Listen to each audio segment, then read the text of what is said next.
It's match points and a 5v3 in Falcons' favor. There should be no way Falcons can throw this. Is there a way back in? Nico's gone! Only matches! I can't believe it! Falcons had a successful season that saw them win their first event and 3 second place finishes. But at the major, Falcons went out in the biggest upset for the whole event, only winning 1 match. But the analysts were not surprised, as Steele put it kindly. They have such shitty fundamentals, protocols and map strategy. Today we're breaking down these 3 to show you how it all went wrong for Falcons, with 1 round. This breakdown will be split up in 3 parts, where we will look at Falcons protocol, map strategy, and then we'll do a full-on breakdown of the retake. Let's start with the map strategy in this round from Falcons. As they start the round in a 1-1-3, they will have Magisk in second middle using utility towards apps, as well as him winning early control of it. While they will then have 3 players in middle in a very odd setup, with 1 in Mexico, and then Monacy and Nico switching between mid and banana. While Kixon all the way down in spawn as the last piece of the puzzle is using this mid smoke here before running back into spawn to pick up more utility, as Falcons has left a lot of utility in spawn for him to play with. So let's talk about this strat for such an important round, as it's their major hopes and major chances on the line. But with the mid smoke up, this 3-man focus towards middle become useless, as they have just smoked themselves off, and this takes away a lot of key areas of the map you as the T want to win early. And combine this with both teams using a bottom banana smoke, Falcons can't even take banana control. And this shows you how fragile some of the defaults of Falcons are, as now they are forced to just wait it out, while Magisk leaves second mid to rather play towards middle. But here Nico gets super lucky, as he predicts MIBR might have sent a player down in banana to take control of it,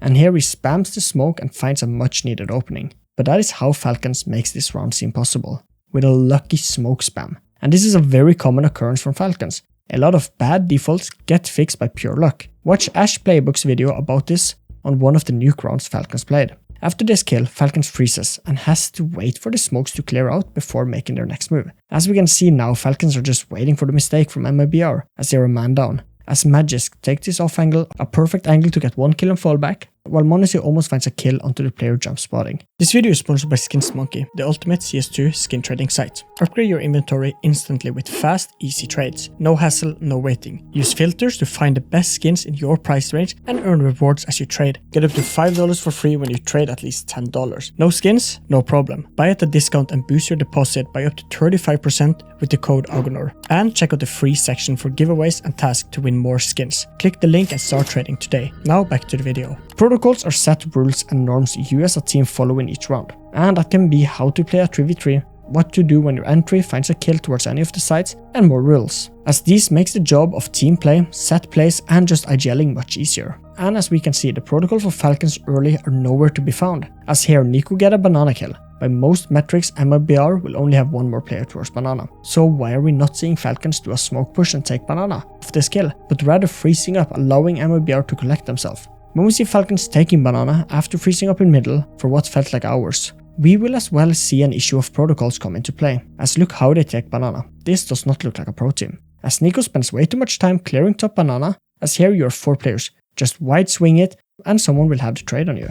While Tessus and Nico does the reverse Molotovs, as here Nico had to throw this Molotov that Tessus is now throwing, and Tessus had to do the one Nico is throwing. As now they have 2 Molotovs being delayed by a second, and that can mean a lot, as these Molotovs are made to block out a big part of sight when they are thrown at the same time. As well as when we are entering the retake, all of the protocols from Falcons falls flat. And here it's clear, as when you have to hold, you will make a diagram of the map where you map out the openings and exit spots of the site, what part you have to control, and what you can give to the enemy, and then just playing around all of that as a team, something Falcons in a 5v3 can't do, as they go 2 players into darker and have no players towards new box, while they then have 1 player in pool and 2 in banana. And let's talk about that setup. Your pool player can't be traded, as both banana players are stuck fighting the 1 player there. Both of your darker players will be swung and have the disadvantage in the round, as well as the banana player can't really trade each other, as Tessus plays close to the wall while Monacy is in limbo in sandbags. So here, even protocols for the retake just goes out of the window. As we can tell, everything went wrong, but how? Let's now break down the whole round from both teams to understand how Falcons threw this round for match point. MIBR started round very default with a 3-man setup towards B, where 1 player will be in CT and use utility, while the 2 other players will go down banana to take control of it. And here both MIBR and Falcons smokes bottom banana. An interesting play from Falcons, while MIBR sends 2 players early towards short, as an early long push is quite unlikely, as well as leaving long open early allows the 3rd player on B a fast rotation to be useful towards A. MIBR miscalculates, and here we will see the banana push. To find information gets spammed through the smoke, and MIBR are already on the back foot. On this death, we will see the B players rotate over to A, while the last banana player takes this off angle to still have control of banana, as this will assure MIBR that they can still have 3 players towards A. Falcons uses this flash right here towards banana, so m0NESY can peek it. And I like that play, to flash it first before peeking it. And here m0NESY finds a nice angle towards the jumping player, but can't connect to him. And this allows MIBR to now call that banana has fallen. Falcons will now smoke CT like this and then Molotov close towards banana. But as Insani can't hear any steps, he is calling this might be a fake. And that is why MIBR still stays with 3 players towards A, but 2 of them are close to middle, as when they hear Magisk starting to run down towards B, they will be aware that this is a B execute from Falcons. The execute is on, and here Insani can't connect any shots, while MIBR tries a smoke break that just misses, and here if the Magisk finds Insani through the smoke, it all look lost for MIBR. So how can they win a 3v5 retake versus the 3rd best team in the world right now? Falcons has done one mistake, and that is how they have positioned themselves, as they will have 2 players in darker, 2 towards banana and 1 in pool. There are a lot of issues with this position, like the banana players giving away bottom banana control, and this will allow MIBR to go for a play of boxing Falcons in, where they will slowly win map control while forcing Falcons more and more boxed in. So now let's count mistakes with this counter, and I will start by adding the position of it. Next is m0NESY, who holds bottom banana, but then falls back and changes position with Tessus,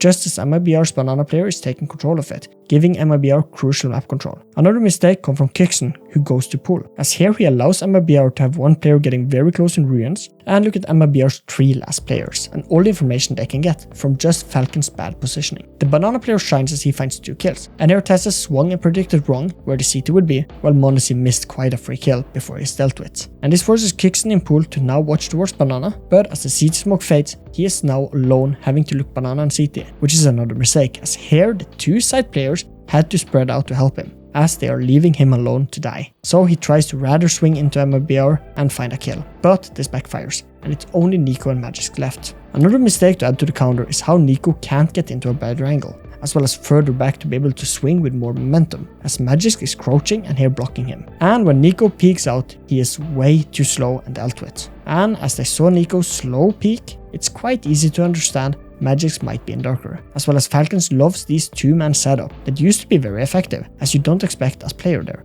But in a 2v3 where the CTs control all of this, these plays are quite ineffective, and Magisk is dealt with, and MIBR wins a round they should never have won. And that is how Falcons got eliminated, as the next overtime MIBR styled on them and sent them packing. Falcons has picked up the hottest prospect in Counter-Strike right now, Kaiosuki, but if they can't fix their strats, protocols and fundamentals, this will not work. Thanks for watching, there are 2 videos you told me you would like. Bye.